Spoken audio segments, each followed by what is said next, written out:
Euzu billahi mineşşeytanirracim. Bismillahirrahmanirrahim. Elhamdülillah ve salatu ve selamu ala Resulillah. Değerli arkadaşlar, Muhammed Ali As-Sabuni'nin Et-Tefsirul Vadihul Muyesser adlı eserinden Fatiha suresi ve Amme cüzünün tefsirinden 36. dersimizi yapmak üzere birlikteyiz. Geçen dersimizde tefsiru suratul Fecr suresi tefsirine başlamıştık. Efendim 6. ayetinde kalmıştık. Fecr suresinin vel fecri diye başlayan surenin 6. ayetinde kalmıştık. Efendim okumaya devam ediyoruz kaldığımız yerden. Ne buyuruyor? Elem tara keyfe feale rabbuke bi'adin irame zatil imad. Efendim elem tara görmedin mi? Yani görür gibi bilmedin mi? Kesin bilgi sahibi olmadın mı? Ya Muhammed. Keyfe feale rabbuke bi'adin. Rabbinin Ad kavmine neler yaptığını. İrame zatil imad. O sütunlar, direkler sahibi efendim İrem bağlarının sahiplerine. Ey elem yebluğke eyyuhes sami'u ve yasil ila ilmike ma fealehullahu bi'adin kavmi Hud.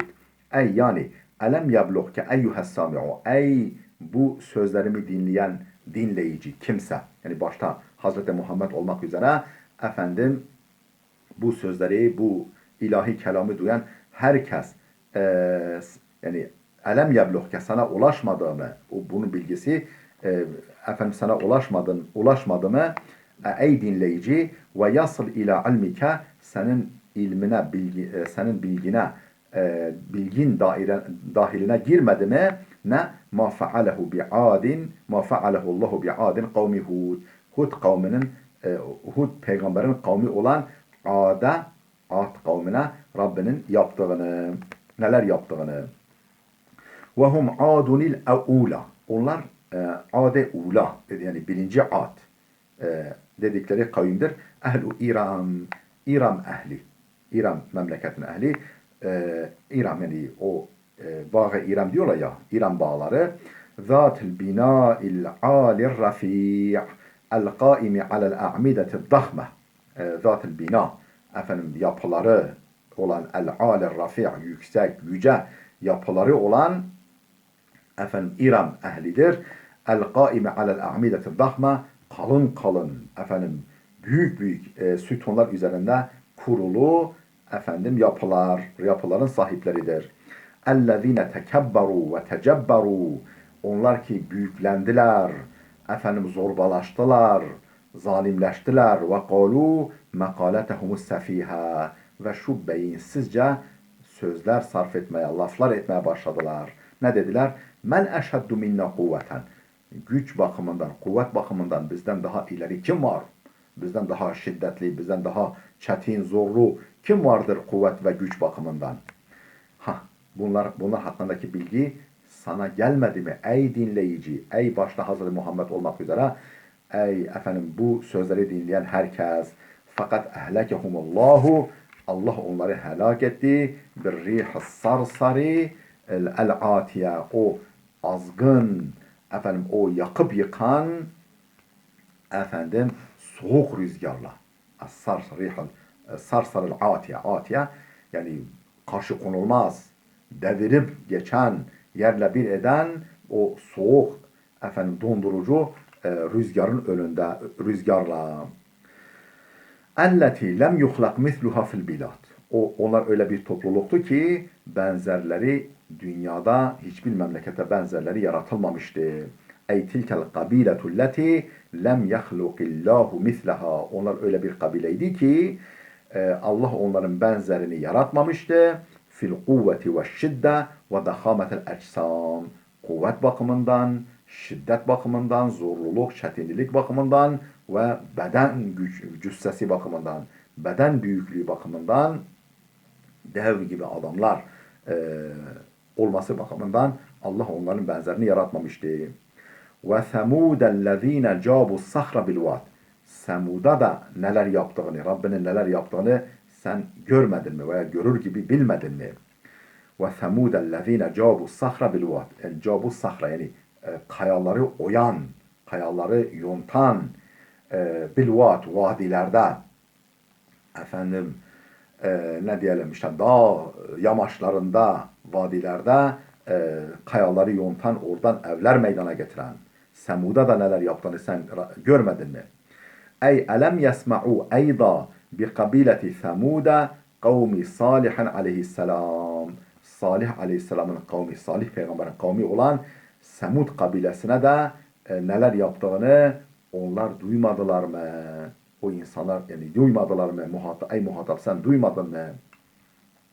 اَلَّذ۪ينَ قَطَعُوا صُخُورَ الْجِبَالِ Efendim dağların kayalarını kesen, yaran وَنَحَتُوا ف۪يهَا بُيُوتًا فِي الْحِجْرِ Hicr memleketinde, Hicr bölgesinde o kayaların içerisinde evler yontan, evler yapan beyne Tebuk ve Medinetil Munevvera. Hicr neresi? Tebuk bölgesiyle Medine-i Munevvere arasında. Tebuk ile Medine-i Munevvere arasında. وَقَدْ اَهْلَكَهُمُ اللّٰهُ بِالصَّيْحَةِ الْمُزَلْزِلَةِ Allah o böyle tir titretici, sarsıcı sayhayla efendim hani o deprem öncesinde böyle bir uğultu sesi duyulur ya, işte o uğultuyla o sarsıcı, yerinden oynatıcı sayhayla, uğultuyla onları Allah helak etti. Elleti hala'at kulubahum. O efendim feryat, o uğultu sesi ki onunla Allah onların yüreklerini yerinden söktü. Kalplerini yerinden, ötlerini kopardı. Kalplerini yerinden söktü. Ve terakethum sar'a onları ölmüş vaziyette yerlere serdi. Ke'enlem yekunu şey'en mezkuran. Sanki daha dün, daha biraz önce onlar değilmişler gibi yerlere serdi onları. Helak etti. Sanki adları sanları bile okunmaz hale getirdi.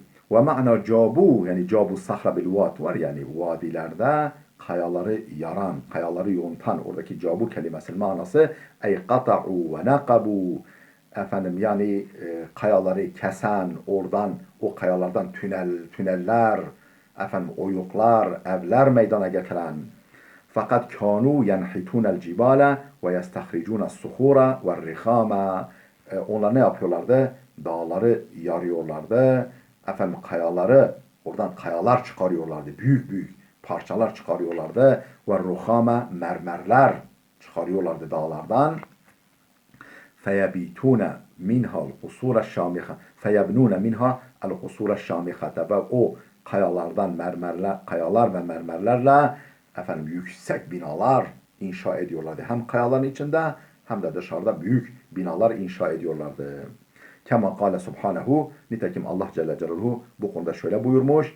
Nahat ve tenhitune minel cibali buyuten farihin. Yani siz dağlardan evler yontuyorlardı. Dağların bağrında evler meydana getiriyordunuz. Farihin, mureffeh. Yani böyle farihin, lüks, güzel, konforlu evler yapıyordunuz. Ey li mucerredil eşiri vel batar. Ey li mucerredil eşeri vel batar. Yani efendim sırf şımarıklık olsun diye, birbirinize karşı hava atasınız diye, efendim iftihar edesiniz diye yapıyordunuz. Ve tazahuri bil ubbehati vel azamati. Efendim böyle ubbeha yani biz daha zenginiz, biz daha güçlüyüz. Efendim havasına atmak ve azametinizi başkalarının gözüne sokmak, başkalarına göstermek için, sergilemek için. Bil vadi. Ne demek yani efendim cabu sahra bil vadi. Vadide dedik, vadilerde dedik. Ne demek? Ey bi vadil qura. Vadil qura. Vadil qura denilen yerde. Vadil qura'da. Qura vadisinde yani. Ve firavuna zil evtadi. Ellezî tagav fil bilad fe ekseru fîhel fesad. Daha kime ne yaptığını sen görmedin mi? Veya kesin bilgisi sana ulaşmadı mı? Efendim Firavun'a. Firavun'a neler yaptığını. Kimdir o Firavun? Zil evtad. Sütunlar sahibi. Dediğiniz gibi daha işte surenin başında sütunlar sahibi derken neyi kastediyor? 3 mana var. Bir, efendim piramitler.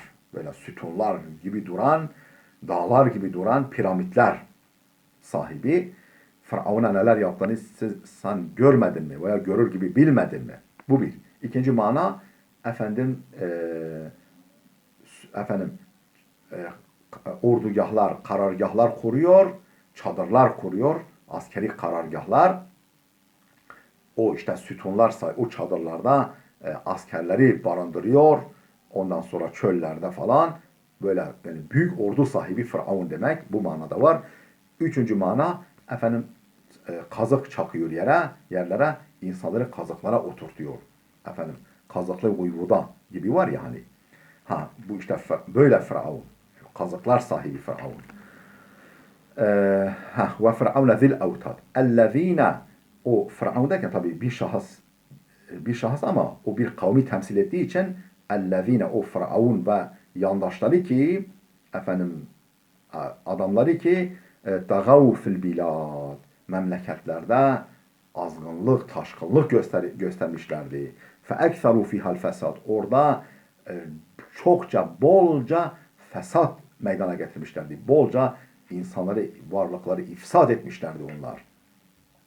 Ey ulaike dugatul mutecebbirun fil ard yani yeryüzünde taşkınlık gösteren, zorbalık gösteren o adamlara neler yaptığını Rabbinin sen görmedin mi? Yani görür gibi bilmedin mi?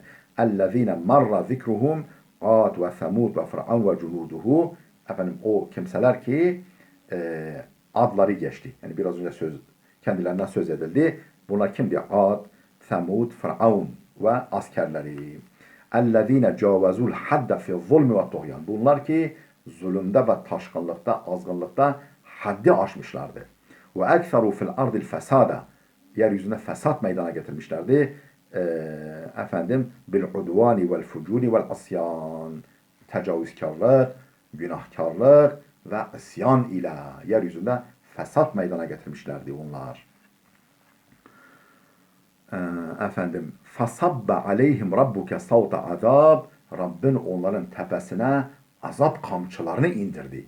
Onların tepesine azap kamçılarını indirdi. Ey feenzele aleyhim rabbuke elvanen şedideten minel azab. واستعمل لفظ الصب للإشارة إلى كثرته وتتابعه كأنه مطر مدرار منصب من السماء. Ne demek fasabba aleyhim rabbuke savtal azab? Ey feenzele aleyhim yani onların tepelerine indirdi, üzerlerine indirdi. Rabbuke senin Rabbin elvanen şedideten minel azab. Efendim çeşit efendim enva'i çeşit şiddetli azapları onların tepesine yağmur gibi indirdi. Sağanak indirdi. Birer kamçı gibi indirdi tepelerine. وَاسْتَعْمَلَ لَفْسُ الصَّبِّ yani fasabba oradaki sabba kelimesini kullandı Allah. Niçin? لِلْاِشَارَةِ اِلَى كَثْرَةِ وَتَتَبُعِ yani indirdi sabba yani sağanak döktü anlamında. Efendim veya kamçı gibi böyle peş peşe hani kamçıyla efendim vurulur ya birilerine hak edene efendim o şekilde kamçı misali veya sağanak yağmur gibi onların tepesine azap indirdi türlü. Neye işaret etmek için? Lil işareti ila kefretihi ve tetabuhi. O azap türlerinin çokluğu ve peş peşe indirilişine işaret etmek için o ifade kullanıldı. Keennehu matarun midrarun sanki böyle sağanak yağan yağmur gibi munsabbun mines semai semadan efendim bardaktan boşanırcasına dökülen azap o şekilde tepelerine indi. İnne rabbeke lebil mirsat. Hiç kuşkusuz Rabbin gözetlemektedir. Onlar neler çevirdiğini çok iyi görmektedir ve gözlemektedir. El-mirsat el-mekanu lezi yarsudul insanu fihi aduvehu. Mirsat ne demek? Mirsat efendim bir insanın düşmanlarını beklediği siperdir. Beklediği efendim siperdir. Mirsat o demek. Rabbin siperdedir. Rabbin onları gözetlemektedir, onları gözlemektedir. Mirsat ne demek? Tekrar alıyorum. El mekanu lezi yarsudul insanu fihi aduvehu. İnsanın düşmanını beklediği, gizlenip saklanıp beklediği yerdir. Ey inne rabbeke ya Muhammed. Yani ey Muhammed senin Rabbin littugatil mufsidine fil ard. o yeryüzünde fesat çıkaran azgınlara karşı yerkubuhum ve yeterassadu hutuvatihim. Onları gözetlemektedir. Onların adımlarını izlemektedir. Neler yaptığı, neler çevirdiklerini, ne adımlar attığını gözlemlemektedir. Kema yeterassadu ricalul emni mucrimen. Tıpkı güvenlik güçlerinin suçluları kontrol etmeleri gibi. Onları böyle izlemeleri gibi. La yafutuhu ahadun minat doğatil eşrar. O azgın, şerir, kötü, taşkın adamlardan hiç kimse onun elinden, Allah'ın elinden kaçıp kurtulamaz. Ve fi hâzâ tehdîdun li kuffâri Kureyş'in. Burada ne var? Kureyş kafirlerine yönelik bir tehdit vardır. Onları böyle yaptığına göre ve onların yolunda siz olduğunuza göre aynı akıbet sizleri de bekliyor. Ayağınızı denk atın. اَلَّذ۪ينَ كَذَّبُوا سَيِّدَ الْمُرْسَلِينَ. O Kureyş kafirleri ki elçilerin, peygamberlerin efendisi olan Hz. Muhammed'i yalancı saymışlardı. Diğer peygamberleri yalancı sayanların başına bu felaket geldiğine göre siz ki en büyük peygamberlerin efendisi olan Hz. Muhammed'in inkarcılarısınız. Onu inkar ediyorsunuz. O zaman ne gibi akıbetler sizi bekliyor? Bilin, görün. ثُمَّ جَاءَ حَد۪يثٌ عَنْ طَبِعَةِ الْاِنْسَانِ الْكَافِرِ. Sonra kafir insanın karakterine ilişkin bir açıklama geldi. ثُمَّ جَاءَ الْحَد۪يثُ عَنْ طَبِعَةِ الْاِنْسَانِ الْكَافِرِ الْجَاحِدِ لِنِعَمِ رَبِّهِ. Rabbinin nimetlerini inkar eden kafir insanın karakterine ilişkin açıklama geldi. اَلَّذ۪ي يَبْطَرُ عَنْدَ الرَّخَاءِ وَيَيْأَسُ عَنْدَ الضَّرَّاءِ. O nimetleri inkar eden nankör karakterli insan ki yaptaru ender raha. Bolluk sırasında baştan çıkar. Şımarır. Ve yeyesu ender darra. Sıkıntı zamanında ise ümidini keser. Allah beni unuttu. Allah'ın bana kastı var haşa demeye başlar. Bollukta baştan çıkar. Allah beni kayırdı. Ben böyle bir adamım falan demeye başlar. Sıkıntı zamandaysa ne yapar? Bedbinliğe, ümitsizliğe kapılır gider. Fekale subhanehu. İşte bu açıklama sadedinde Allah Teala şöyle buyurdu. فَأَمَّا الْاِنْسَانُ اِذَا مَبْتَلَاهُ رَبُّهُ فَاَكْرَمَهُ وَنَعَّمَهُ فَيَقُولُ رَبِّي اَكْرَمًا. فَأَمَّا الْاِنْسَانُ insana gelince, o nankör insana gelince اِذَا مَبْتَلَاهُ رَبُّهُ Rabbi onu sınadığında, yani varlık da bir sınavdır. Varlık sınavı hatta yokluk sınavından çok daha çetindir. Kazanılması zordur. O anda kendini kaybetmemek, nankörlüğe sapmamak çok zorlu bir şeydir. فَاَمَّا الْاِنْسَانُ insana gelince اِذَا مَبْتَلَهُ رَبُّهُ Rabbi onu sınadığında, sınayıp da فَاَكْرَمَهُ ona ikramda, ihsanda bulunduğunda وَنَعَّمَهُ nimete boğduğunda فَيَقُولُ der Rabbi ekremen. Rabbim bana değer verdi. Allah bana değer verdi der. Ey fe'emmel insanul gafilu an rabbihi. Yani Rabbinden gafil insan ve anil imani bil hisabi vel ceza. Hesap ve ceza. Yani ahiret gününden hesap ve ceza. Rabbinden hesap ve ceza gününden bir haber. Gafil olan insan fehuve li cehlihi ve gafletihi la yehtemmu illa bi umuri dünyahu. Cehaletinden ve gafletinden dolayı sadece dünya işlerine önem verir. Sadece her şeyin ölçüsü dünya. Dünyalığı iyiyse Allah onu kayırmış. Dünyalığı kötüyse Allah onu unutmuş. Allah onu gözden çıkarmış falan. Böyle. Onun la yehtemu illa bi umuri dünyahu. Dünya işlerine başka hiçbir şey önem vermiyor. Fe izâ ihteberahu rabbuhu ve imtihanehu. Rabbi onu sınadığında, imtihan ettiğinde bil gına vel yasar, zenginlik ve bollukla feyekulu der Rabbi ahsene ileyye. Rabbim bana ihsanda bulundu. Leenneni mustahikun lihada tekrimi ve naim. Çünkü bu tekrime, bu el üstüne tutulmaya ve bu nimetlere boğulmaya ben layıkım. Ben hak sahibiyim. Benim hakkım. Bunu Allah yapmak durumunda falan böyle laflar eder. Ve yansa ve unutur ki enne hâda ihtibarun lehu. efendim bunun kendisi için bir sınama olduğunu, bir imtihan olduğunu unutur. Eyeşkuru em yekfur. Acaba şükredecek yoksa nankörlüğe mi sapacak şeklinde bir imtihan olduğunu unutur. Efendim ve emma iza mebtelahu fekadara aleyhi rızkahu feyekulu rabbi ehanen. Fakat Allah bu defa başka yönden onu sınadığında fekadara aleyhi rızkahu rızkını biraz kıstığında rızkını biraz azalttığında feyekulu der Rabbi ehanen. Rabbim beni efendim gözden çıkardı. Rabbim bana ihanet etti. Beni efendim gözden düşürdü. Bana ihanet etti anlamında. Ey ve emma izâ ihteberahu ve emtehanehu bi zîqir rızkı vel fakr. Yani onu sınayıp imtihan ettiğinde neyle? Bi zîqir rızkı vel fakr. Efendim rızık darlığı ve yoksullukla bu defa onu sınadığında feyekulu muteberrimen dacilen sızlanarak, yakınarak, şikayet ederek şöyle der. Rabbi ehaneni. Rabbim beni horladı. Rabbim beni gözden çıkardı. Bi tadyiqihi rızka aleyye. Benim rızkımı daraltmakla Rabbim beni gözden çıkardı. Ve hâzâ min cehlihi ve gafletihi. Oysa bu tutum, bu iki tutum, yani bollukta öyle, varlıkta böyle, yoklukta öyle, varlıkta böyle, bu onun cehalet ve gafletinden ileri geliyor bu tutumu, bu sözleri. Fehuve yahsirun ni'mete fil gine vel mal. O nimeti ne indirgiyor? Neyle sınırlı görüyor? Zenginlik ve malla sınırlı görüyor. Halbuki nimet öyle değil.